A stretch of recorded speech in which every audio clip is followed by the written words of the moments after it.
Абмежавання ў фарматах стварэння твораў з тэкстылю ў гэтым праекце няма. У экспазіцыі як плоскасныя, так і аб'ёмныя інсталяцыі. Беларускія мастачкі выканалі іх у розных тэхніках і з розных матэрыялаў. Шкло, пластык і нават монтажная сетка актыўна выкарыстоўвалася для стварэння арт-аб'ектаў. Некаторыя з іх у планах аўтараў пашырыць і зрабіць інсталяцыю «Покой». В основе хлопок и также дополнительно здесь шерстяные волокна, акриловые волокна, а в каркасе металл. А также, чтобы передать вот эту идею, что это как душа, оторванная от дерева срубленного, у меня в основании лежат деревянные срубы. Нужно все отработать, все проверить, что все будет сделано так, как мне нужно, прежде чем работать с материалом, потому что текстиль занимает очень много времени. З'яўленне трохмерных тэкстыльных арт-аб'ектаў дазволіла перавесці тэкстыль з катэгорыі жывапіс у катэгорыю скульптура, а лічбавыя тэхналогіі і новыя крэатыўныя матэрыялы даюць мастакам поле для творчых эксперыментаў. У адной з залаў сапраўднае ўзаемадзеянне тэкстылю і святла. Святлодыёдная стужка тут грае адну з галоўных роляў.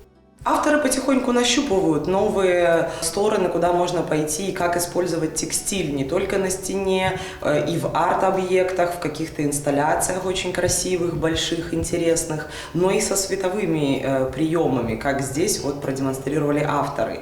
И тоже совершенно разные работы, очень интересный подход к и решение этих светодиодных полос, которые так подсвечивают і так красиво показваюць сам текстиль. Наведвальнікі яшчэ змогуць зазірнуць за гарызонт і ўбачыць новае прадметна-прасторавае асяроддзе пры дапамозе аб'ектаў сучаснага тэкстылю. Некаторыя экспанаты можна і пакратаць, для гэтага іх і стваралі, а з некаторымі спецыяльна сфатаграфавацца. Тэкстыльны арт яшчэ будзе адкрыты для наведвальнікаў да 16 студзеня.